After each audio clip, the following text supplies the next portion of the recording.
Hello friends, welcome to Ravindra's 24x7 learning app and Adda 24x7।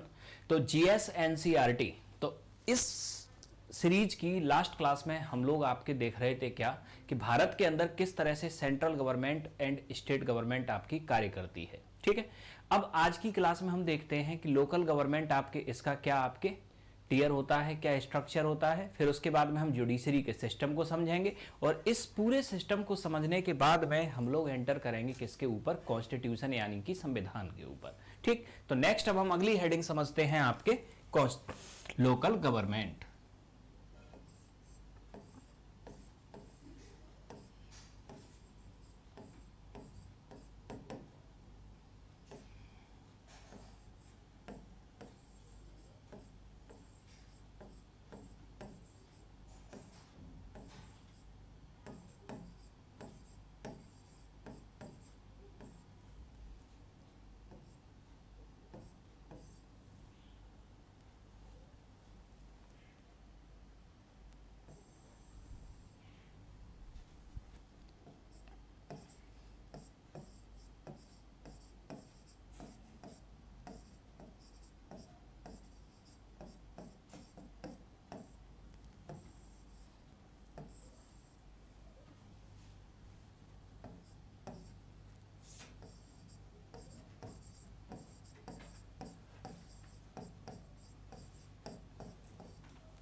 चलो तो let's start local government. देख लो, इसे बना लो चार्ट।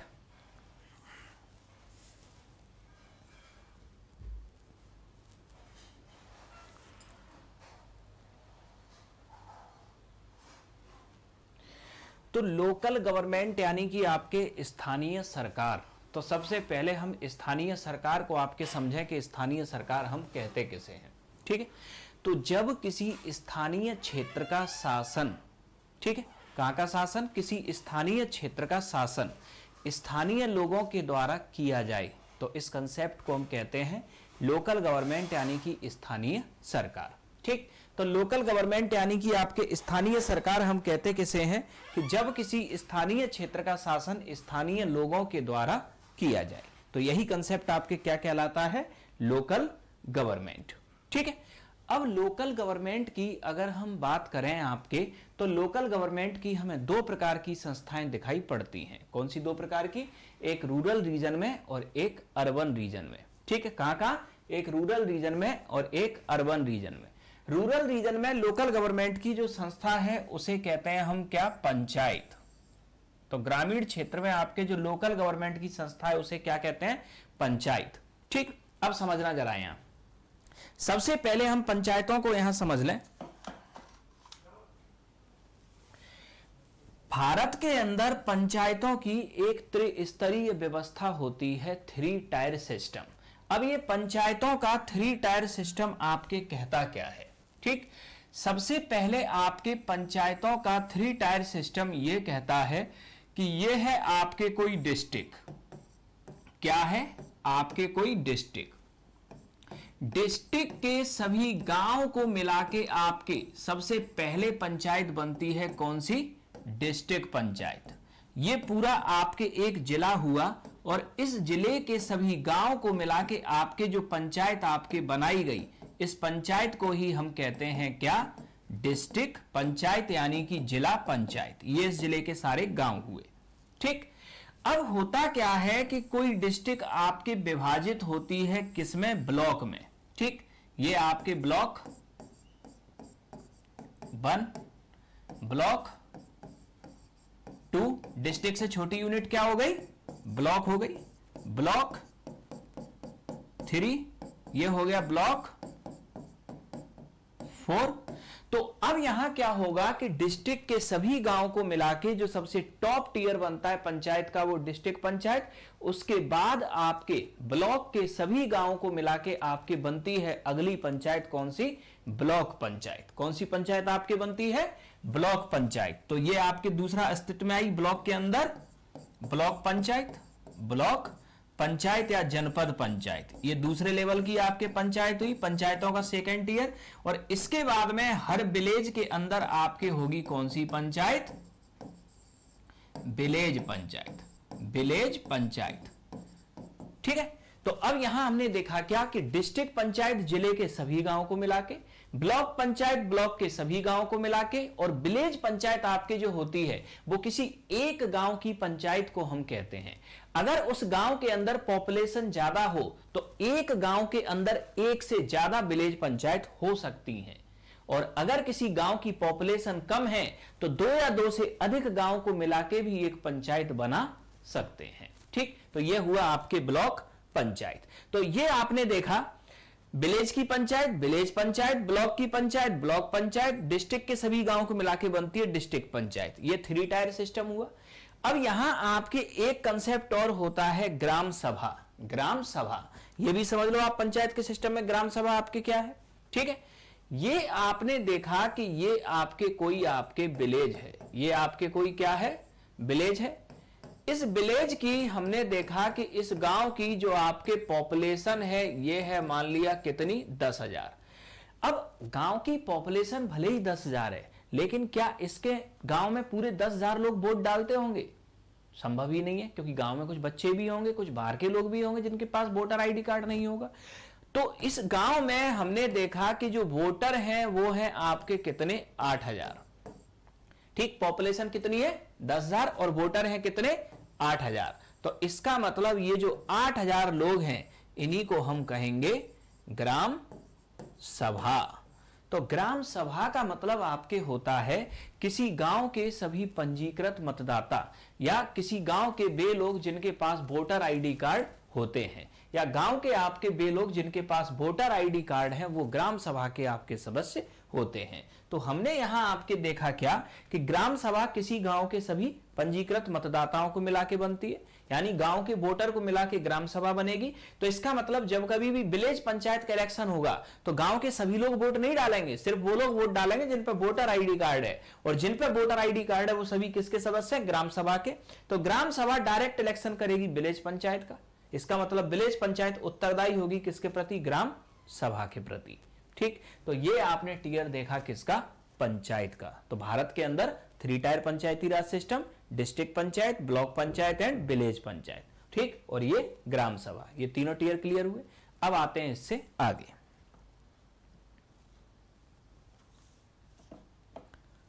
नेक्स्ट समझना अब।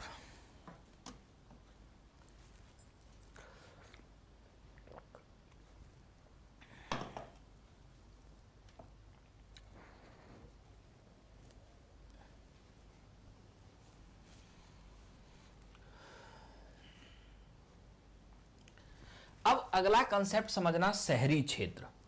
अगर हम शहरी क्षेत्र की बात करें, ठीक है, तो शहरी क्षेत्र में आपके लोकल गवर्नमेंट की आपके जो संस्थाएं होती हैं ये छोटे शहरों में अलग होती हैं और बड़े शहरों में अलग होती हैं। तो शहरी क्षेत्र में आपके लोकल गवर्नमेंट की जो आपके संस्थाएं हैं ये छोटे शहरों में आपके अलग होती हैं और बड़े शहरों में आपके अलग होती हैं। ठीक है, तो सबसे पहले छोटे शहरों में आपके लोकल गवर्नमेंट की जो आपके संस्था है उसे कहते हैं म्युनिसिपैलिटी, यानी कि नगर पालिका, और बड़े शहरों में आपके जो लोकल गवर्नमेंट की संस्था है उसे कहते हैं म्युनिसिपल कॉरपोरेशन, यानी कि नगर निगम। ठीक है, तो छोटे शहरों में आपके जो संस्था होती है लोकल गवर्नमेंट की, नगर पालिका, और बड़े शहरों में जो संस्था होती है वो होती है नगर निगम। अब आगे समझना, अब आगे आपके दोनों का कंपोजिशन समझना। नगर पालिका का अगर हम कंपोजिशन देखें तो इसमें एक होता है काउंसलर या पार्षद, एक व्यक्ति होता है म्युनिसिपल चेयरमैन, और एक व्यक्ति होता है चीफ म्युनिसिपल ऑफिसर। ये 3 लोग हुए यहां में। ठीक इसी तरह म्युनिसिपल कॉरपोरेशन नगर निगम का अगर हम कंपोजिशन देखें तो यहां भी आपके पार्षद या काउंसलर, एक व्यक्ति यहां हुआ कौन? मेयर, और एक व्यक्ति हुआ यहां कमिश्नर, यानी कि आयुक्त। ये 2 चीजें आपने यहां तक देखी। अब समझना, अब यहां आपके स्ट्रक्चर क्या होता है, चाहे आपके नगर निगम हो चाहे नगर पालिका हो। ठीक है, सबसे पहले हम करते क्या है कि कोई जो आपके शहर है, ये आपके क्या है, कोई एक टाउन है, इस टाउन को हम कुछ क्षेत्रों में विभाजित कर लेते हैं और इन क्षेत्रों को हम कहते हैं वार्ड, यानी कि हर शहर को हम कुछ क्षेत्रों में विभाजित करते हैं और उन क्षेत्रों को हम क्या कहते हैं? वार्ड। और हर वार्ड से आपके चुन के आता है एक पार्षद जो उस क्षेत्र की जनता के द्वारा डायरेक्ट इलेक्शन के द्वारा चुना जाता है, पार्षद या काउंसलर। चाहे नगर निगम हो चाहे आपकी नगर पालिका हो, दोनों में वार्ड से चुन के कौन आएगा? पार्षद या काउंसलर। अब नगर पालिका में आपके पार्षद की अध्यक्षता करता है म्युनिसिपल चेयरमैन और नगर निगम में पार्षदों की अध्यक्षता करता है मेयर। ठीक है, म्युनिसिपल चेयरमैन और मेयर का इलेक्शन कई राज्यों में तो जनता करती है, लेकिन कई राज्यों में इनका चुनाव ये पार्षद करते हैं। अर्थात म्युनिसिपल चेयरमैन और मेयर का आपके इलेक्शन कई राज्यों में डायरेक्ट इलेक्शन होता है और कई राज्यों में इनडायरेक्ट इलेक्शन होता है। इसके बाद में नेक्स्ट आगे याद रखना, नगर निगम में आपके गवर्नमेंट ऑफिसर होता है जो रूटीन एक्टिविटीज को देखता है, इसे कहते हैं कमिश्नर, ये एक आईएएस ऑफिसर होता है। और आपके नगर पालिका में आपके एक गवर्नमेंट ऑफिसर होता है जो यहां रूटीन एक्टिविटीज को देखता है, इसे कहते हैं चीफ म्युनिसिपल ऑफिसर, और ये एक पीसीएस ऑफिसर होता है। ठीक है, तो इस तरह से आपके हमने यहां देखा कि किस तरह से भारत में म्युनिसिपैलिटी एंड म्युनिसिपल कॉर्पोरेशन का स्ट्रक्चर होता है। तो ये हमने देखा आपके लोकल गवर्नमेंट। अब हम आते हैं आगे।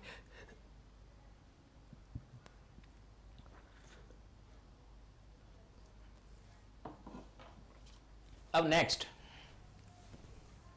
अब इसके बाद में नेक्स्ट अब हम आपके जो स्ट्रक्चर देखते हैं वो देखते हैं हम भारत में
नेक्स्ट,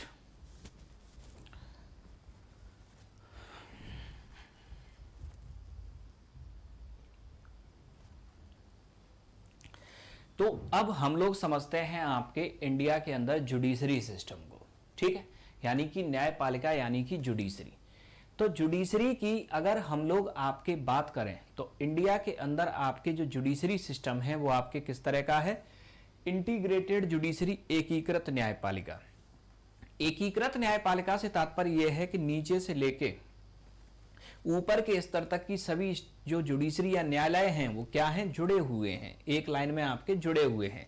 यानी कि बॉटम लेवल से लेके टॉप लेवल तक की सारी जो कोर्ट है वो एक दूसरे से इंटीग्रेट है, यहां कोई आपके टियर नहीं है, ठीक है।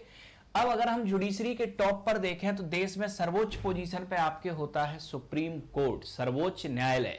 इसका जो क्षेत्राधिकार होता है वो होता है आपके ऑल इंडिया, पूरा भारत, ठीक। इसका क्षेत्राधिकार क्या हुआ, पूरा भारत, ठीक। फिर सुप्रीम कोर्ट के नीचे आपके जो आते हैं वो आते हैं आपके हाई कोर्ट। हाई कोर्ट का आपके दायरा होगा आपके कहां तक, स्टेट लेवल तक, ठीक है।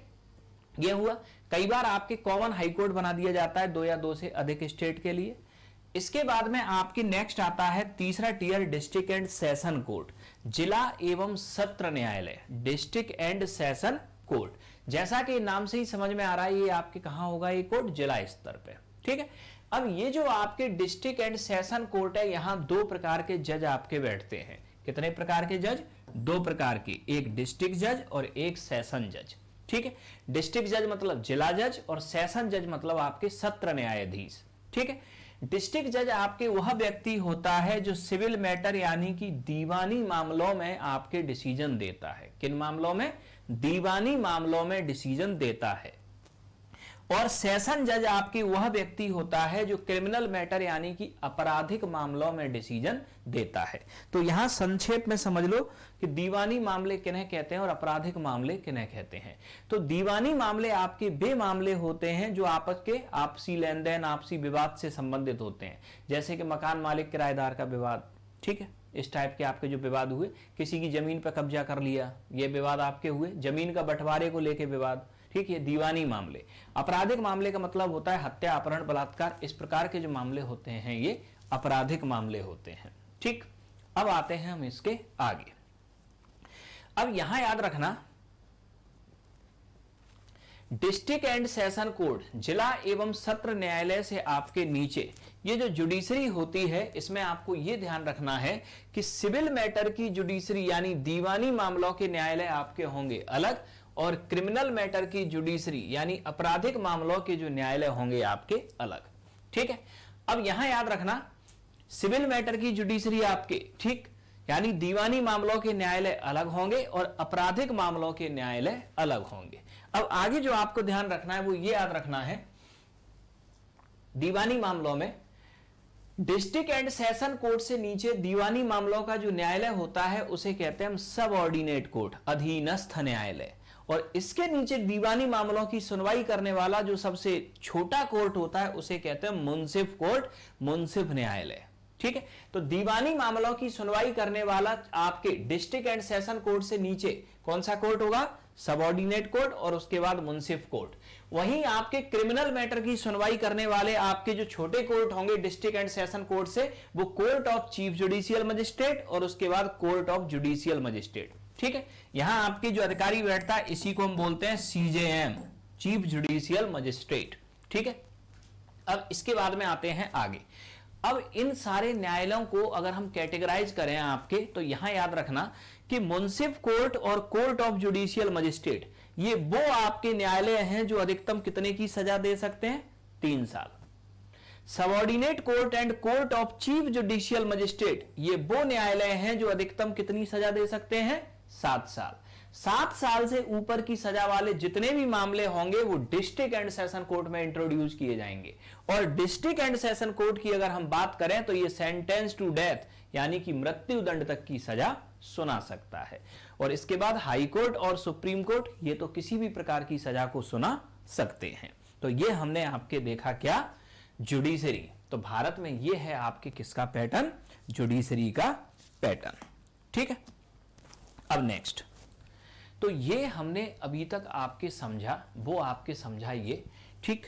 जो पॉलिटिकल हम जो बेसिक देख रहे थे आपके पॉलिटिक्स के, ठीक, तो इसमें हमने आपके देखा क्या अभी तक कि एक इंडिविजुअल पर्सन से कैसे आपके, ठीक, क्राउड, ग्रुप और कम्युनिटी का निर्माण होता है, कम्युनिटी कैसे नेशन और स्टेट में कन्वर्ट होती है। फिर हमने आगे समझा कि ये स्टेट और गवर्नमेंट क्या होता है, गवर्नमेंट कितने टाइप की होती है, डेमोक्रेसी किसे कहते हैं, डेमोक्रेसी के टाइप क्या होते हैं, डेमोक्रेसी में इलेक्शन क्या होता है, ठीक है। इसके बाद कंसंट्रेशन ऑफ पावर क्या होता है डेमोक्रेसी में, गवर्नेंस सिस्टम क्या होते हैं, इसके बाद में सेंट्रल गवर्नमेंट, स्टेट गवर्नमेंट और लोकल गवर्नमेंट का आपके क्या स्ट्रक्चर है और क्या इनका कंपोजिशन है, किस तरह से ये कार्य करते हैं, ठीक, और आपके जुडिशरी, ठीक है। तो ये हमने एक ओवरऑल आपके बेसिक समझा अभी तक आपके पॉलिटी यानी कि राज्य व्यवस्था का, ठीक। अब हम आज की क्लास में स्टार्ट करते हैं कॉन्स्टिट्यूशन, यानी कि कॉन्स्टिट्यूशन को समझने से पहले ये सारे बेसिक पॉइंट आपके लिए जानना जरूरी थे, ठीक। अब हम आते हैं किस पे, कॉन्स्टिट्यूशन यानी कि संविधान पे।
तो नेक्स्ट, कॉन्स्टिट्यूशन यानी कि आपके संविधान, ठीक।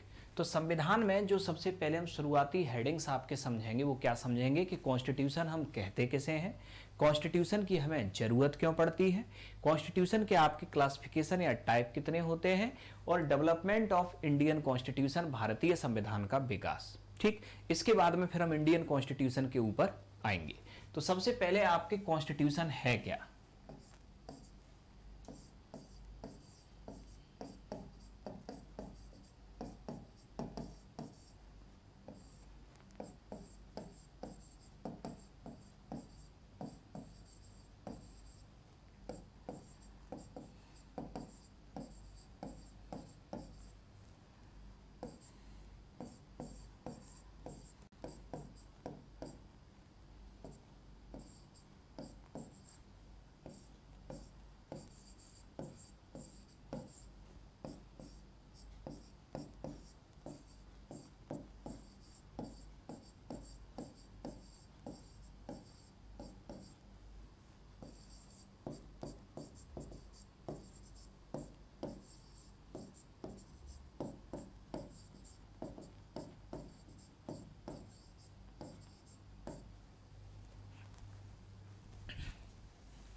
तो कॉन्स्टिट्यूशन में सबसे पहले हम आपके यहां समझेंगे कि कॉन्स्टिट्यूशन यानी कि आपके संविधान है क्या।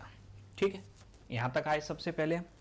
तो कॉन्स्टिट्यूशन को समझना, आपके ये जो कॉन्स्टिट्यूशन यानी कि संविधान, ये जो शब्द है ये एक लैटिन वर्ड कॉन्स्टिट्यूट से आपके ड्राइव हुआ है।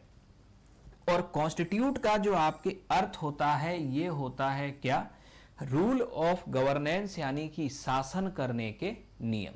ठीक है, तो कॉन्स्टिट्यूट का आपके क्या अर्थ होता है, रूल ऑफ गवर्नेंस यानी कि शासन करने के नियम। ठीक, अब यहां इस तरह से अगर हम कॉन्स्टिट्यूशन की डेफिनेशन को आपके समझें तो कॉन्स्टिट्यूशन बेसिकली आपके है क्या, किसी देश का ऐसा आधारभूत कानून जिसके अनुसार उस देश की शासन व्यवस्था को चलाया जाता है। तो कॉन्स्टिट्यूशन आपके है क्या, बेसिक प्रिंसिपल और fundamental law of any country according to that we govern any country. यानी कि कॉन्स्टिट्यूशन आपके किसी देश का एक ऐसा बेसिक यानी कि एक ऐसा आधारभूत कानून है जिसके अनुसार उस देश के शासन को चलाया जाता है। ठीक है, कॉन्स्टिट्यूशन बेसिकली है आपके सेट ऑफ रूल्स यानी कि नियमों का आपके एक संग्रह। तो कॉन्स्टिट्यूशन आपके क्या है, सेट ऑफ रूल्स यानी नियमों का आपके एक संग्रह। ठीक, ये हमने यहां तक देखा आपके कॉन्स्टिट्यूशन को। अब आगे समझना आप नेक्स्ट,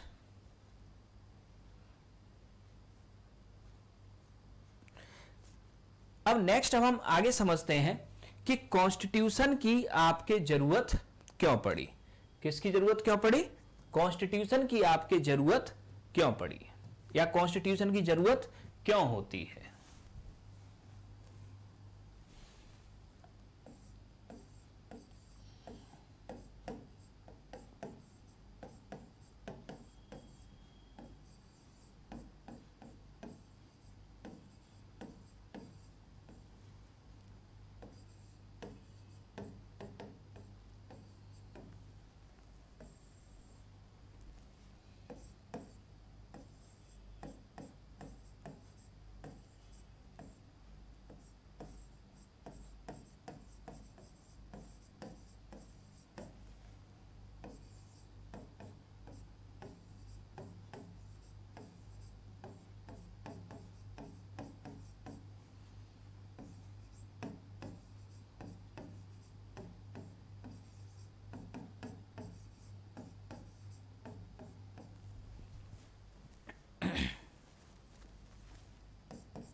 अब नेक्स्ट, अब अगला पॉइंट अब हम लोग आगे समझें आपके कि कॉन्स्टिट्यूशन की आपके जरूरत पड़ी क्यों। ठीक है, तो कॉन्स्टिट्यूशन की जरूरत की अगर हम बात करें आपके, तो कॉन्स्टिट्यूशन की जरूरत आपके क्यों पड़ती है? पहला तो आपके ये शासन के आपके नियम बनाने, ठीक, अगर हमें शासन करना है तो उसके कुछ तो बेसिक रूल्स होंगे ना, तो उन्हीं रूल्स को बनाने के लिए जरूरत पड़ेगी आपकी किसकी? कॉन्स्टिट्यूशन की। पहला पॉइंट, ठीक है। दूसरा याद रखना आपके कि अगर शासन होना है, अगर डेमोक्रेसी है, डेमोक्रेसी में अगर आपके बेहतर शासन करना है तो सिटीजन्स और गवर्नमेंट दोनों के बीच में ट्रस्ट होना चाहिए, और ये ट्रस्ट आपके तब होगा जब आपके सिटीजन और गवर्नमेंट दोनों की सीमाओं का निर्धारण होगा। ठीक है, इसके लिए हमें जरूरत पड़ेगी किसकी? कॉन्स्टिट्यूशन की। तो कॉन्स्टिट्यूशन की दूसरी जरूरत हमें पड़ती है सिटीजन्स और आपके गवर्नमेंट के बीच ट्रस्ट को डेवलप करने के लिए। ठीक, इसके बाद तीसरा आपके कॉन्स्टिट्यूशन की जो हमें तीसरी जरूरत पड़ती है वो इसलिए पड़ती है कि सिटीजन और गवर्नमेंट के क्या राइट्स होंगे और क्या ड्यूटीज होंगे इनका निर्धारण करने के लिए, जिससे कि आपके कोई अपने राइट्स का आपके मिसयूज ना कर पाए और आपके क्या हो, किसी के कर्तव्य के दायरे में कोई आपके ओवरलैप ना कर पाए। ठीक, और इसके बाद में कॉन्स्टिट्यूशन की जो हमें सबसे बड़ी जरूरत होती है वो सिटीजन्स के एक्सप्लॉयटेशन की रक्षा और सिटीजन्स के आपके डेवलपमेंट एंड वेलफेयर के लिए। ठीक है, तो अब आपके सिटीजन्स की आपके एक्सप्लॉयटेशन की रक्षा और सिटीजन्स के आपके डेवलपमेंट एंड वेलफेयर के लिए। ठीक है, अब हम आते हैं इससे आगे। तो ये है आपके कॉन्स्टिट्यूशन की जरूरत क्यों पड़ती है। अब हम देखते हैं आपके कॉन्स्टिट्यूशन का क्लासिफिकेशन या कॉन्स्टिट्यूशन के आपके टाइप, समझना इसे।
तो नेक्स्ट, टाइप ऑफ कॉन्स्टिट्यूशन यानी कि आपके संविधान के प्रकार।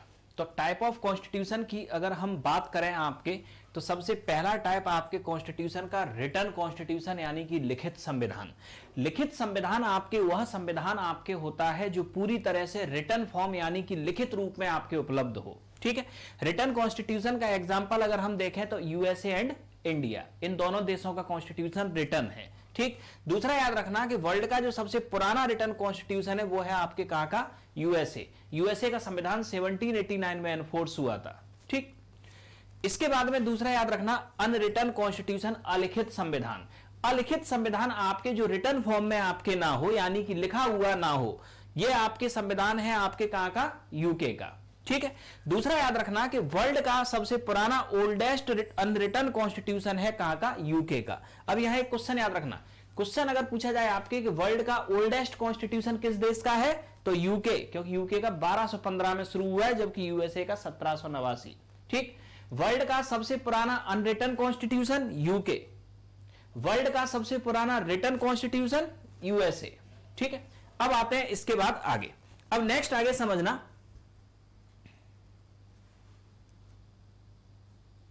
अब नेक्स्ट आपको जो समझना है वो अब आपके आगे समझना, ये अनरिटन आपके हुआ। दुनिया में आपके ऐसा कोई भी कॉन्स्टिट्यूशन नहीं है जो पूरी तरह से रिटन हो या पूरी तरह से अनरिटन हो। हर रिटन कॉन्स्टिट्यूशन के अंदर आपके कुछ अनरिटन प्रोविजन होते हैं और हर अनरिटन कॉन्स्टिट्यूशन के अंदर कुछ रिटन प्रोविजन होते हैं। जैसे कि फॉर एग्जांपल भारत का संविधान आपके लिखित संविधान है, रिटन कॉन्स्टिट्यूशन है। ठीक है, अब जैसे कि आपके भारत का संविधान आपके रिटन कॉन्स्टिट्यूशन है और भारतीय संविधान में आपके फंडामेंटल राइट यानी कि मूल अधिकार, इसमें आर्टिकल 21 यानी 21 राइट टू लाइफ यानी कि जीवन जीने का अधिकार। ठीक है, अब आर्टिकल 21 में आपके ये दिया गया है संविधान में कि आपके प्रत्येक व्यक्ति को आपके गरिमापूर्ण जीवन जीने का अधिकार होगा। ठीक है, अब यहां क्वेश्चन ये आया कि जीवन जीने का अधिकार तो होगा, लेकिन इस जीवन जीने के लिए क्या क्या होना जरूरी है, ये संविधान में कहीं नहीं लिखा, यानी कि ये क्या हो गया, अनरिटन हो गया। तो इसे समय समय पर आपके सुप्रीम कोर्ट अपने डिसीजंस में बताएगा कि आपके बेहतर जीवन जीने के लिए क्या क्या जरूरी है। तो ये हमने देखा क्या कि इंडिया का कॉन्स्टिट्यूशन रिटन है, लेकिन फिर भी कुछ इसमें आपके अनरिटन प्रोविजन आ गए जो लिखे नहीं गए हैं, जो समय पर आपके सुप्रीम कोर्ट एक्सप्लेन करेगा। ठीक इसी तरीके से आपके यूके का कॉन्स्टिट्यूशन अनरिटन है, अलिखित है, लेकिन इसमें कुछ तो बेसिक लिखा होगा। जैसे कि यूके के कॉन्स्टिट्यूशन में ये तो लिखा होगा ना कि यूके के नागरिकों को फंडामेंटल राइट्स दिए जाएंगे। अब कौन से दिए जाएंगे ये नहीं लिखा होगा, बस इतना लिखा होगा कि फंडामेंटल राइट्स दिए जाएंगे। तो इसका मतलब क्या है कि दुनिया का कोई भी कॉन्स्टिट्यूशन ना तो पूरी तरह से रिटन होता और ना ही पूरी तरह से आपके अनरिटन होता। ठीक, हर रिटन कॉन्स्टिट्यूशन में कुछ अनरिटन प्रोविजन होंगे और हर अनरिटन कॉन्स्टिट्यूशन में कुछ रिटन प्रोविजन होंगे। ठीक है, यह हुआ। अब इसके बाद में नेक्स्ट आगे याद रखना, तीसरा कॉन्स्टिट्यूशन होता है संविधान सभा के द्वारा आपके निर्मित। अब इससे आपके तात्पर्य क्या है, जब किसी देश में किसी समय विशेष में किसी कॉन्स्टिट्यूएंट असेंबली यानी संविधान सभा का निर्माण किया जाए और वो संविधान सभा उस देश के संविधान को बनाए, तो ऐसा संविधान होता है संविधान सभा के द्वारा निर्मित, यानी कि कॉन्स्टिट्यूएंट बाय कॉन्स्टिट्यूएंट असेंबली। ठीक है, अब यहां इसका एग्जाम्पल याद रखना आप, संविधान सभा के द्वारा आपके जो निर्मित संविधान है, इसका एग्जाम्पल आपके यूएसए में आपके 1787 में आपके फिलाडेल्फिया समिट हुआ था और फिलाडेल्फिया समिट के द्वारा यहां की संविधान सभा का निर्माण किया गया था। दूसरा याद रखना, इंडिया का संविधान भी संविधान सभा के द्वारा विकसित है। यहां 1946 में आपके कैबिनेट मिशन प्लान, ठीक, इसके तहत आपके भारत की संविधान सभा का आपके निर्माण किया गया था। ठीक, अब नेक्स्ट आगे याद रखना, समय के साथ विकसित। ठीक, अब समय के साथ विकसित संविधान से आपके क्या तात्पर्य है, समय के साथ विकसित संविधान से तात्पर्य यह है कि जब किसी देश में संविधान बनाने के लिए कभी भी संविधान सभा का गठन नहीं किया गया, यानी कि किसी देश में कॉन्स्टिट्यूशन फ्रेम करने के लिए कभी भी कोई कॉन्स्टिट्यूएंट असेंबली का निर्माण नहीं किया गया। वहां आपके क्या हुआ कि वहां आपके जो पार्लियामेंट है, वहां की पार्लियामेंट ने आपके समय समय पर क्या किए, कानून बनाए और उन्हीं कानूनों के द्वारा आपके शासन को चलाया जाने लगा। अब संविधान सभा के द्वारा समय के साथ अगर हम विकसित संविधान की बात करें तो समय के साथ विकसित संविधान है आपके किस देश का, यूके। यूके में 1215 में आपके ठीक क्राउन यानी राजशाही का शासन था। तो जब यहां राजशाही का शासन था तो यहां के नागरिकों ने आपके एक स्लोगन दिया, नो टैक्सेशन विदाउट रिप्रेजेंटेशन, यानी कि प्रतिनिधित्व नहीं तो कर नहीं। ठीक, यहां के आपके नागरिकों ने क्या नारा दिया, प्रतिनिधित्व नहीं तो कर नहीं, यानी कि नो टैक्सेशन विदाउट रिप्रेजेंटेशन, ये आपके नारा दिया यहां के नागरिकों ने। ठीक है, यानी इन्होंने कहा कि या तो हमें आपके राजा के दरबार में प्रतिनिधित्व आपके दिया जाए और या फिर आपके क्या होगा, या हम कर नहीं देंगे। तो यहां आपके क्या हुआ कि आपके क्राउन के कोर्ट में यहां पब्लिक रिप्रेजेंटेशन शुरू हुआ, यहीं से यहां संसद का निर्माण शुरू हुआ। संसद ने शासन चलाने के नियम बनाए और इन्हीं नियमों से आपके शासन आगे बढ़ता गया। यानी यूके के अंदर कभी भी आपके कोई कॉन्स्टिट्यूएंट असेंबली यानी संविधान सभा का गठन नहीं हुआ। ठीक, ये हमने देखा। अब इसके बाद में नेक्स्ट आगे याद रखना, एक संविधान आपके होता है रिजिड यानी कि आपके कठोर। तो रिजिड यानी कि कठोर संविधान की अगर हम बात करें तो कठोर संविधान आपके वह संविधान होता है जिसमें संविधान संशोधन करना कठिन होता है। क्या कठिन होता है? जिसमें संविधान में संशोधन करना कठिन होता है। ठीक, कठोर संविधान का एग्जाम्पल आपके अमेरिका। ठीक है, यह ध्यान रखना। दूसरा संविधान होता है आपके फ्लेक्सिबल यानी कि लचीला। लचीला संविधान वह होता है जिसमें संविधान में संशोधन करना आसान होता है। तो यूएसए में तो आपके अनरिटन कॉन्स्टिट्यूशन है, पार्लियामेंट जब चाहे तब संशोधन कर सकती है। ठीक है, अब यहां याद रखना, अब अगर हम इंडियन कॉन्स्टिट्यूशन की बात करें भारतीय संविधान की, तो भारतीय संविधान में इनमें कौन कौन सी विशेषताएं? भारतीय संविधान एक रिटन कॉन्स्टिट्यूशन है, दूसरा कॉन्स्टिट्यूएंट बाय कॉन्स्टिट्यूएंट असेंबली मतलब संविधान सभा के द्वारा विकसित संविधान है, तीसरा भारतीय संविधान रिजिड और फ्लेक्सिबल का मिश्रण है। यानी कि इससे तात्पर्य आपके यह है कि इंडियन कॉन्स्टिट्यूशन जो आपके है, ठीक, इसके कुछ प्रावधान तो बड़े कठोर तरीके से आपके संशोधित होते हैं, लेकिन कुछ प्रावधान बड़े ही सरल तरीके से आपके संशोधित हो जाते हैं। ठीक, तो ये हमने देखा आपके टाइप ऑफ कॉन्स्टिट्यूशन। ठीक है, टाइप ऑफ कॉन्स्टिट्यूशन यानी कि संविधान के प्रकार। अब हम आते हैं अपनी heading constitutional development of India, Bharat का संविधान का विकास।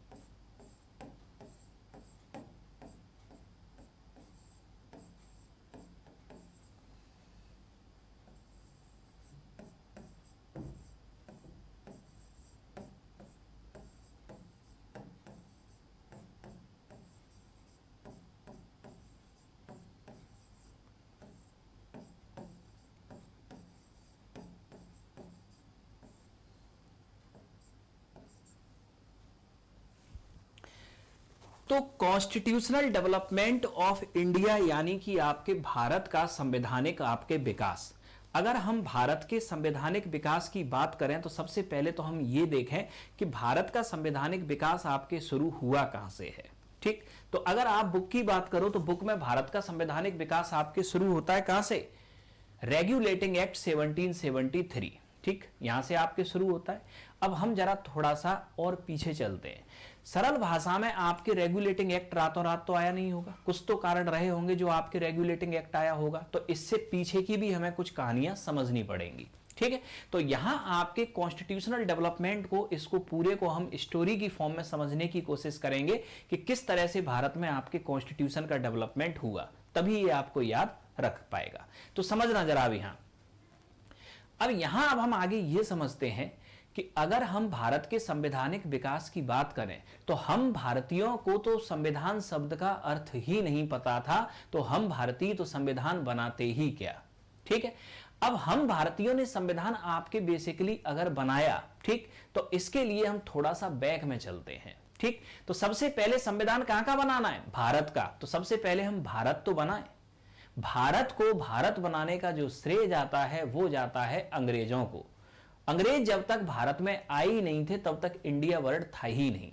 इस पूरे क्षेत्र को हम कहते थे इंडिया सब कॉन्टिनेंट, भारतीय उपमहाद्वीप। ठीक है, भारत जैसा कोई देश अस्तित्व में उस समय था ही नहीं। इस पूरे क्षेत्र को हम क्या बोलते थे, इंडिया सब कॉन्टिनेंट, यानी कि भारतीय उपमहाद्वीप। जब ईस्ट इंडिया कंपनी आपके भारत आई, तो ईस्ट इंडिया कंपनी भारत आई, भारत पे आके यहां इन्होंने क्या किया, पहले ट्रेड यानी व्यापार किया। व्यापार के बाद इन्होंने आपके यहां के राजाओं को जीता, यहां के क्षेत्र को जीता, और ईस्ट इंडिया कंपनी ने भारत पर शासन करना शुरू किया। तो जब ईस्ट इंडिया कंपनी ने भारत पर शासन करना शुरू किया तो सबसे पहले आपके शासन के नियम बनाए ईस्ट इंडिया कंपनी ने। तो ये ईस्ट इंडिया कंपनी का कॉन्स्टिट्यूशन हुआ। अब 1857, ठीक, 1857 के बाद आपके होता क्या है, भारत में क्रांति हुई 1857 में। 1858 में आपके ईस्ट इंडिया कंपनी का शासन भारत में हो गया समाप्त। अब भारत में शासन आया ब्रिटिश क्राउन का, तो अब ब्रिटिश क्राउन भारत पर शासन करने के नियम बनाएंगे। ठीक है, यह हुआ। और इसके बाद में आपके होगा क्या कि जब 1947 में आपके भारत स्वतंत्र होगा तो भारत में संविधान सभा का उस समय तक गठन हो चुका होगा। तो भारत की जो संविधान सभा होगी वो पीछे के बनाए गए नियमों को ही आपके कट कॉपी पेस्ट करेगी और कुछ इसमें और नए नियम जोड़ेगी और भारत की संविधान सभा बना देगी भारत के संविधान को। तो अगर हमें कॉन्स्टिट्यूशनल डेवलपमेंट ऑफ इंडिया अगर हमें समझना है तो हम इस पूरी कहानी को समझेंगे आपके बैक से। ठीक है, बिल्कुल शुरुआत से। ठीक, तो बिल्कुल शुरुआत से अगर हम इस कहानी को समझें तो सबसे पहले हम एक चार्ट डेवलप कर लेते हैं, फिर डिटेल में हम इस स्टोरी को सुनते हैं।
तो नेक्स्ट,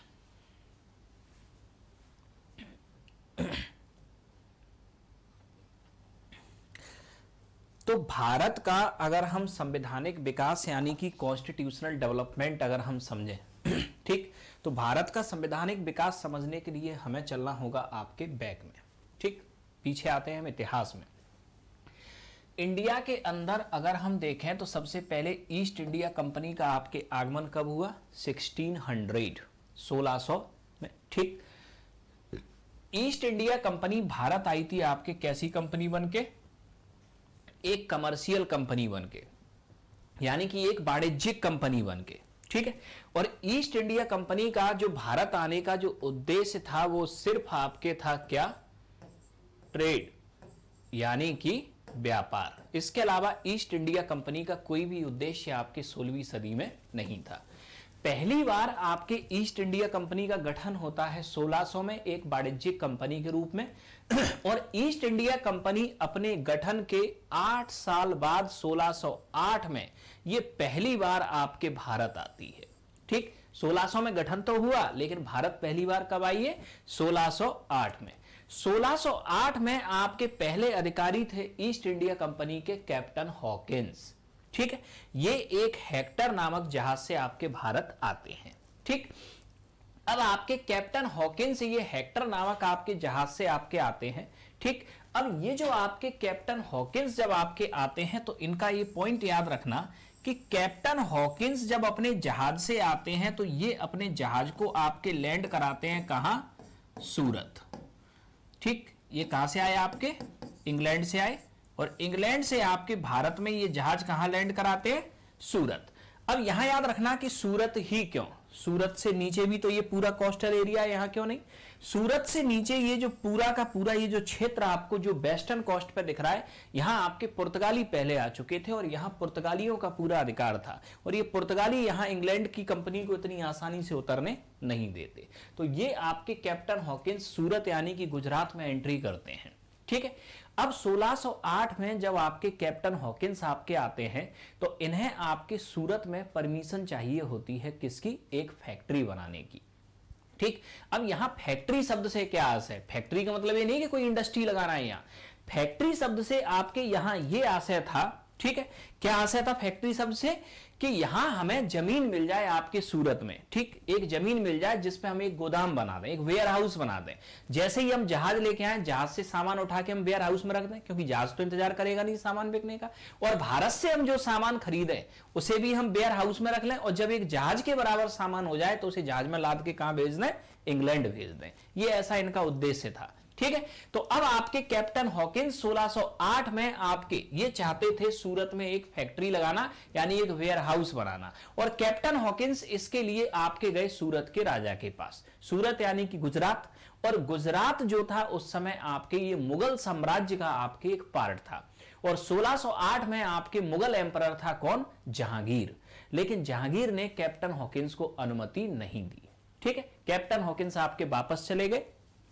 1613 में आपके, ठीक, कैप्टन मिडल्टन एक और आपके ईस्ट इंडिया कंपनी के अधिकारी आते हैं, और कैप्टन मिडल्टन 1613 में आपके जहांगीर से परमिशन लेने में क्या हो जाते हैं? सफल हो जाते हैं, और ईस्ट इंडिया कंपनी की पहली आपकी फैक्ट्री यानी कि पहला वेयर हाउस आपके लगता है जहांगीर की अनुमति से कहां? सूरत में, ठीक है। हालांकि 1611 में आपके मछलीपट्टनम में अपनी फैक्ट्री लगा चुके थे वहां के लोकल गवर्नर की परमिशन से, लेकिन आपके मुगल सम्राट की परमिशन से लगने वाली जो पहली फैक्ट्री या पहला वेयर हाउस इनका था वो कौन सा था? आपके सूरत, 1613, ठीक है।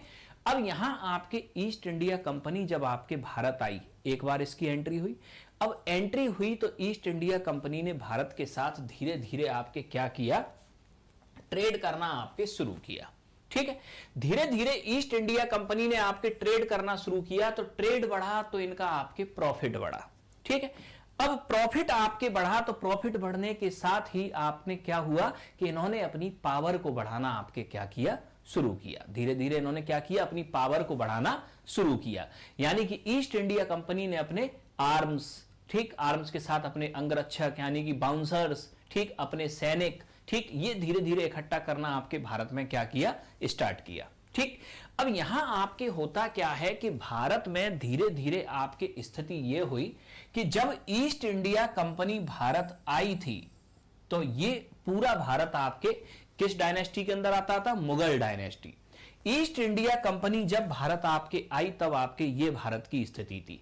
अब यहां आपके 1608 से आपके 1757 तक इस स्थिति को अगर हम देखें तो इस स्थिति में ईस्ट इंडिया कंपनी ने तो अपनी पावर को धीरे धीरे आपके क्या किया? बढ़ाना शुरू किया। ठीक। लेकिन यहीं जब हम देखते क्या है कि 1707 में आपके मुगल डायनेस्टी के अंतिम शक्तिशाली राजा कौन थे? औरंगजेब। औरंगजेब की आपके डेथ के बाद में आपके जो मुगल डायनेस्टी थी वो लगातार क्या होती जा रही थी? कमजोर होती जा रही थी। तो यहां आपके इसी फेज में जो आपकी मुगल पावर थी आपके औरंगजेब की डेथ के बाद में मुगल्स की जो पावर थी वो आपके कम होती जा रही थी। और 1707 औरंगजेब की डेथ के बाद मुगलों की जो शक्ति कम हुई तो इसका फायदा इन मुगलों के सामंतों ने आपके उठाया और इन्होंने छोटे छोटे राज्यों का निर्माण शुरू किया। तो आपके ईस्ट इंडिया कंपनी आई थी तब यह मुगल साम्राज्य था और अब आपके औरंगजेब की डेथ के बाद मुगल साम्राज्य कुछ इस तरह से आपके बट गया, यानी कि कई हिस्सों में आपके ये टूट गया। तो इतने बड़े साम्राज्य को जीतना तो ईस्ट इंडिया कंपनी के लिए बहुत मुश्किल था, लेकिन इसको तो जीतना आसान था, इस छोटे क्षेत्र को। ठीक इसी तरह इसको भी जीतना आसान था, इस दूसरे छोटे क्षेत्र को। ठीक ठीक इसी तरह इसको भी जीतना आसान था। यही आपके होगा अब आगे। ठीक। तो इधर 1757 के आते आते ईस्ट इंडिया कंपनी की पावर बढ़ चुकी थी और मुगल्स की पावर कम हो चुकी थी। तो इस बात का आपके जो फायदा उठाया वो उठाया आपकी 1757 में ईस्ट इंडिया कंपनी ने। और ईस्ट इंडिया कंपनी अपनी पावर का पहला ट्रेलर दिखाएगी 1757 बैटल ऑफ प्लासी, प्लासी का युद्ध। और इस प्लासी के युद्ध में आपके ईस्ट इंडिया कंपनी बंगाल के नवाब सिराजुद्दौला को हरा देगी, यानी कि आपके उत्तर भारत की एक बड़ी शक्ति को ईस्ट इंडिया कंपनी ने पराजित कर दिया। ये यहां तक आपके हुआ। इसके बाद में आपके 1764 में ईस्ट इंडिया कंपनी अपनी पावर का आपके पूरा पिक्चर दिखाएगी। बैटल ऑफ प्लासी तो एक ट्रेलर था इसकी पावर का, यहां पूरी आपकी पिक्चर आएगी। बक्सर के युद्ध में 1764 में आपके ये जो ईस्ट इंडिया कंपनी होगी ये बंगाल, अवध और दिल्ली इन तीनों की संयुक्त सेनाओं को आपके पराजित कर देगी बक्सर के युद्ध में। तो बक्सर के युद्ध में आपके ईस्ट इंडिया कंपनी आपके क्या करेगी कि इन तीनों की कंबाइंड सेनाओं को आपके कर देगी ये पराजित। अब इन तीनों की कंबाइंड सेनाओं को आपके जैसे ही पराजित करेगी तो ये तीनों उत्तर भारत की सबसे बड़ी शक्तियां थी आपके नॉर्थ इंडिया की। और इसी के साथ आपके बक्सर के युद्ध के बाद जो कंपनी एक कमर्शियल कंपनी थी वो भारत में एक पॉलिटिकल पावर बन के आपके उभर आएगी, यानी कि एक राजनीतिक शक्ति बन के आपके उभर आएगी। ठीक है। अब बक्सर के युद्ध के बाद आपके ईस्ट इंडिया जो आपकी कंपनी है इसने भारत को जीत तो लिया, लगभग उत्तर भारत को। अब यहां आपके ये है, अब ईस्ट इंडिया कंपनी ने जब बक्सर का युद्ध जीता तो ये उत्तर भारत के बहुत बड़े क्षेत्र को आपके जीत चुकी थी। अब ईस्ट इंडिया कंपनी चाहती तो शासन भी कर सकती थी उत्तर भारत के ऊपर, बिल्कुल कर सकती थी। ठीक। लेकिन ईस्ट इंडिया कंपनी अभी भारत के ऊपर शासन नहीं करेगी। अब क्यों नहीं करेगी यह समझना। बक्सर युद्ध में कंपनी आपके अवध, बंगाल और दिल्ली को जीतने के बाद भी यह शासन नहीं करेगी। क्यों नहीं करेगी? क्योंकि ईस्ट इंडिया कंपनी इस बात को बहुत अच्छे से जानती थी कि अगर हमें किसी क्षेत्र पर शासन करना है तो शासन किस पे करेंगे? जनता के ऊपर। तो जनता पर शासन करने के लिए हमें जनता की भाषा, जनता का समाज और जनता की संस्कृति के बारे में पता होना चाहिए। जब तक हमें उन लोगों की भाषा ही नहीं पता जिनके ऊपर हम शासन करने जा रहे हैं, हम उन पर शासन नहीं कर सकते। हमें उनकी संस्कृति और उनके समाज के नियम नहीं पता, तब तक हम उनके ऊपर शासन नहीं कर सकते। तो यहां आपके इस फेज में ईस्ट इंडिया कंपनी क्या करेगी? प्रत्यक्ष रूप से शासन नहीं करेगी। ठीक। कंपनी यहां आपके क्या करेगी? 1765 में एक ड्वेल गवर्नेंस यानी दोहरा शासन की व्यवस्था लाएगी। इस दोहरा शासन की व्यवस्था में कंपनी यह कहेगी आपके जो स्थानीय राजा होंगे कि लॉ एंड ऑर्डर, शासन आप करो, कानून और व्यवस्था आप बनाए रखो, शासन आप करो, आप ही के नाम से शासन होगा, हमें शासन चाहिए भी नहीं। ठीक। हमें तो सिर्फ चाहिए रेवेन्यू कलेक्शन, यानी कि आपके दरबार में जो फाइनेंस मिनिस्ट्री या जो आपके रेवेन्यू कलेक्शन की जो चेयर है वो हमें दे दो। ठीक, तो यहां ईस्ट इंडिया कंपनी आपके करेगी क्या कि यहां ईस्ट इंडिया आपकी कंपनी ठीक करेगी आपके ये कि यहां ईस्ट इंडिया कंपनी आपके रेवेन्यू कलेक्शन के राइट्स अपने हाथ में हासिल कर लेगी। ये करेगी आपके क्या, ईस्ट इंडिया कंपनी।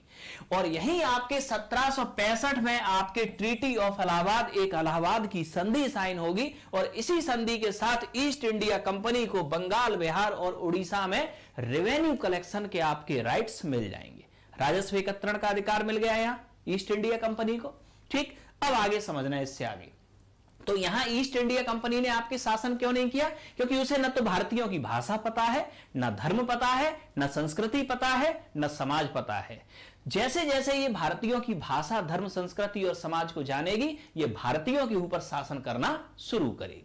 ठीक, तो 1765 में बक्सर के युद्ध के बाद जो इलाहाबाद की संधि होगी, इस इलाहाबाद की संधि के द्वारा ईस्ट इंडिया कंपनी को बंगाल, बिहार और उड़ीसा में राजस्व एकत्रण का अधिकार मिला। यानी अब रेवेन्यू कलेक्शन की आपकी जो पावर थी वो ईस्ट इंडिया कंपनी के पास आ गई। यहां तक आ गई ईस्ट इंडिया कंपनी के पास और law and order, local rulers देखने लगे। अब यहां से समझना अब आगे की कहानी क्या शुरू होगी। ठीक, अब यहां से आपके आगे की कहानी कुछ इस तरह से आपके शुरू हुई कि ईस्ट इंडिया कंपनी के पास जैसे ही रेवेन्यू कलेक्शन की पावर आई तो ईस्ट इंडिया कंपनी क्या करेगी, अब रेवेन्यू कलेक्ट करेगी। अब रेवेन्यू कलेक्ट करने के लिए इसके पास दो विकल्प हैं। पहला तो ये भारतीय अधिकारी रख ले और दूसरा ये इंग्लैंड से अधिकारी बुला ले। ठीक, तो भारतीयों के ऊपर तो इन्हें भरोसा था नहीं। ठीक, क्योंकि भारतीयों ने ही चुगली कर करके ईस्ट इंडिया कंपनी का शासन स्थापित करने में यहां मदद की थी, तो इन्हें भारतीयों की योग्यता पर पूरा भरोसा था कि भारतीयों से ज्यादा भ्रष्ट आपके कोई है ही नहीं, तो इन्होंने भारतीयों को तवज्जो नहीं दी। ईस्ट इंडिया कंपनी करेगी ये कि रेवेन्यू कलेक्शन करने के लिए इंग्लैंड से पूरी मशीनरी बुलाएगी। मशीनरी मतलब पूरे ऑफिसर्स बुलाएगी, यानी वहां से आपके अपॉइंटमेंट करेगी। अब यहां आपकी सिस्टम यह होगा कि 1765 में आपके जैसे ही इनको रेवेन्यू कलेक्शन का आपके अधिकार मिलेगा, वैसे ही ईस्ट इंडिया कंपनी आपके हजारों की संख्या में आपके क्या करेगी, ब्रिटेन से या इंग्लैंड से ऑफिसर्स मंगाएगी जिनका काम भारत में होगा रेवेन्यू कलेक्शन करना। ठीक, तो अब हमने देखा आपके कि तमाम इनकम टैक्स इंस्पेक्टर आपके इंग्लैंड से भारत आ गए इनकम टैक्स को वसूल करने। रेवेन्यू कलेक्शन का मतलब थोड़ी देर के लिए हम क्या समझ लें, इनकम टैक्स को वसूल करने। अब सिस्टम कहां से शुरू हुआ? अब सिस्टम यहां से शुरू हुआ कि आपके कोई इनकम टैक्स इंस्पेक्टर कंपनी का, इसको पूरी लिस्ट दे दी गई कि जमींदार ए से 1 लाख रुपए लेना है, जमींदार बी से 2 लाख रुपए लेना है, जमींदार सी से 3 लाख रुपए लेना है। अब ये इनकम टैक्स इंस्पेक्टर आपके जमींदार के पास आपके गया और इसने आपके जमींदार से आपके बोला कि आपके ऊपर 1 लाख रुपए का इनकम टैक्स या रेवेन्यू बाकी है। ठीक है, अब यहां इनकम टैक्स इंस्पेक्टर बड़ी ही ईमानदारी से आपके काम कर रहा है। ठीक, सिस्टम भारत का भ्रष्ट था हमेशा से। अब उस जमींदार ने इस इनकम टैक्स इंस्पेक्टर से पूछा कि 1 लाख रुपए का हम रेवेन्यू तुम्हें दे तो दें, लेकिन इसका तुम्हें क्या फायदा होगा, ये तो कंपनी का ही फायदा होगा। तो अब इनकम टैक्स इंस्पेक्टर का दिमाग घूम गया, उसने कहा बात तो जमींदार सही बोल रहा है कि अगर ये 1 लाख का रेवेन्यू दे भी देगा तो इससे मेरा क्या फायदा, फायदा तो किसका होना है, कंपनी का होना है। तो अब इनकम टैक्स इंस्पेक्टर जमींदार से पूछेगा तो फिर क्या करना चाहिए, तो जमींदार कहेगा इस 1 लाख के इनकम टैक्स को आप कन्वर्ट करो 10,000 में और बदले में 10,000 रुपए लो आप, यानी कि यहां हो गया सेटलमेंट। और इनकम टैक्स इंस्पेक्टर के द्वारा जो ये सेटलमेंट आपके 1765 में शुरू किया गया वो आज तक भारत में चल रहा है। यही सेटलमेंट आपके आज तक रेवेन्यू कलेक्शन में होता है। तो अब यहां आपके तुरंत इनकम टैक्स इंस्पेक्टर ने 1 लाख के रेवेन्यू को 10,000 का किया, कहा कि साल अकाल पड़ गया, इनका रेवेन्यू कम किया जाए। उसने अपनी रिपोर्ट बना दी, 10,000 रुपए की रिश्वत मिल गई इनकम टैक्स इंस्पेक्टर को। ठीक, अब ऐसा कोई एक इनकम टैक्स इंस्पेक्टर तो था नहीं भारत में, हजारों की संख्या में थे और हजारों की संख्या में यार रेवेन्यू कलेक्शन हो रहा। तो अब इससे प्रॉब्लम क्या क्रिएट हुई, अब ये देखना, ये है आपके भारत, इंडिया, उस समय का भारत, और ये है आपके यूके, ठीक है, लंदन। अब यहां आपके जो इनकम टैक्स इंस्पेक्टर होगा, जो भी आपके रेवेन्यू कलेक्टिंग जो ऑफिसर होगा, इस ऑफिसर पे मान लो रिश्वत का इकट्ठा हो गया कितना रुपए, 1 लाख रुपए। ठीक है, ऑफिसर के पास 1 लाख रुपए आ गया। अब ये ऑफिसर इस 1 लाख रुपए को आपके इंडिया में तो रखेगा नहीं, ये इस 1 लाख रुपए को कहां भेजेगा? यूके भेजेगा, अपने घर पे। इंग्लैंड से ही आए ना ये ऑफिसर। अब ये अपने घर पे भेजेगा तो आईसीआईसी बैंक तो थी नहीं कि यहां दिल्ली में जाके डाल दो, इंग्लैंड में निकाल लेंगे। ठीक, पहला तो ये विकल्प। दूसरा ये है कि किसी अधिकारी को दे दें, वो इंग्लैंड में जाके दे दे। लेकिन अब 1 लाख रुपए का मामला है, वो अधिकारी ने नहीं दिए, खा गया बीच में, तो ये भी समस्या थी। तो अब ये ऑफिसर करेगा क्या? इस 1 लाख रुपए से भारत में ये हो सकता है खरीदे नील, हो सकता है खरीद ले आपके इस 1 लाख रुपए से कपास, हो सकता है खरीद ले इस आपके 1 लाख रुपए से मसाले, और इनको लोड कर दे आपके शिप के ऊपर। किस शिप के ऊपर? उस शिप के ऊपर जो शिप आपके जा रहा है यूके, और यूके में जाके वो इन सबको क्या कर दे? सेल, बेच दे।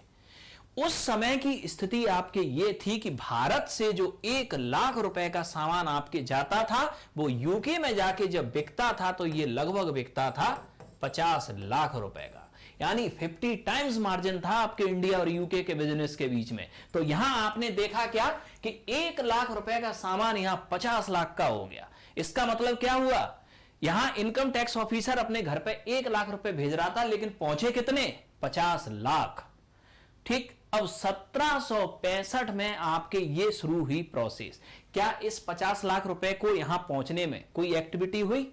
नहीं हुई। ये तो रिश्वत का पैसा था ना, सैलरी का पैसा थोड़ी था। ठीक, अब यहां आपके कंपनी के अधिकारियों ने यहां आपकी रिश्वत लेके और रिश्वत से अपना निजी बिजनेस करके अपनी प्रॉपर्टी को आपके बढ़ाना शुरू किया। अब यहां 50-50 लाख रुपए एक एक ट्रिप पे आपके बचेंगे, तो 1765 से 1772 तक 1765 से लेके 1772 तक आपके हुआ ये कि कंपनी के जितने भी अधिकारी भारत में आपके कार्य कर रहे थे ब्रिटेन के अंदर, उन सारे अधिकारियों के घरवाले आपके रातों रात करोड़पति हो गए। ठीक, अब इससे आपकी प्रॉब्लम ये क्रिएट हुई कि यहां आपके कंपनी के जितने भी घरवाले ब्रिटेन में थे रातों रात करोड़पति हो गए, और होना भी था अगर ये प्रोसेस लगातार चलेगी तो। ठीक, तो अब प्रॉब्लम आपके यहां हुई कि आपके ह्यूमन नेचर है। ह्यूमन नेचर आपके क्या है कि मनुष्य अपने दुख से दुखी नहीं है, दूसरे के सुख से ज्यादा दुखी है। और यह चीज पड़ोसियों में बड़ी खास होती है, यानी कि आपके पड़ोसी अपने दुख से दुखी नहीं होता, पड़ोसी दूसरे पड़ोसी के सुख से ज्यादा दुखी होता है। यही होगा इंग्लैंड के अंदर। इंग्लैंड के अंदर इन इनकम टैक्स इंस्पेक्टरों के जो पड़ोसी होंगे ना, इन पड़ोसियों के दिमाग में ये बात चलेगी, ये गया तो इंडिया 2000 रुपए की नौकरी करने था, लेकिन इंडिया में इस अधिकारी को ऐसा कौन सा कुबेर का खजाना मिल गया कि ये करोड़पति बन गया। और ये एक नहीं, सारे के सारे अधिकारी करोड़पति बनेंगे यहां। तो अब यहां आपके होगा ये कि ब्रिटेन में उस समय तक आ चुकी थी पार्लियामेंट। ठीक, और पार्लियामेंट का अगर अस्तित्व हो चुका होगा तो पार्लियामेंट में एक होती है रूलिंग पार्टी और एक होती है अपोजिट पार्टी। तो 1773 के आते आते तक पार्लियामेंट के अंदर जो अपोजिट पार्टी होगी, ये क्वेश्चन ओवर यानी कि प्रश्न काल में एक प्रश्न पूछेगी। कहां प्रश्न पूछेगी? ये पार्लियामेंट के अंदर। तो विपक्षी दल वहां का पार्लियामेंट के अंदर एक प्रश्न पूछेगा कि ईस्ट इंडिया कंपनी भारत में ऐसा क्या कर रही है कि ईस्ट इंडिया कंपनी तो छोड़ो, इसका हर एक अधिकारी करोड़पति है। इतना पैसा कहां से लेके आ रहे हैं, इस बात की जांच की जाए। क्योंकि अगर कंपनी भारत में कुछ गलत कर रही है तो इसमें आपके इंग्लैंड या ब्रिटेन की क्रेडिट खराब हो रही है। तो अब यहां आपके 1773 में जब आपके ये क्वेश्चन पूछा गया तो ब्रिटेन की पार्लियामेंट पहली बार ईस्ट इंडिया कंपनी को रेगुलेट करेगी। रेगुलेट यानी कि नियंत्रित करेगी, और इसको नियंत्रित करने के लिए पहली बार ब्रिटिश पार्लियामेंट बनाएगी आपके कुछ रूल। ठीक, और इन्हीं रूल को हम कहेंगे रेगुलेटिंग एक्ट 1773। रेगुलेटिंग एक्ट 1773 का मतलब ब्रिटिश पार्लियामेंट पहली बार आपके रेगुलेट करेगी किसको? कंपनी को। ठीक, तो रेगुलेट जब आपके करेगी तो यहां क्या होगा? रेगुलेट किस लिए करना है? ये सारे जो आपके उस समय जो ये चल रहा था, इस सबको बदलना था। तो याद रखना, रेगुलेटिंग एक्ट की शर्तें सारी वही होंगी जो इस समय की व्यवस्था को बदलने वाली होंगी। यानी ब्रिटिश पार्लियामेंट कंपनी पर या भारत के शासन पर अपना नियंत्रण स्थापित करेगी।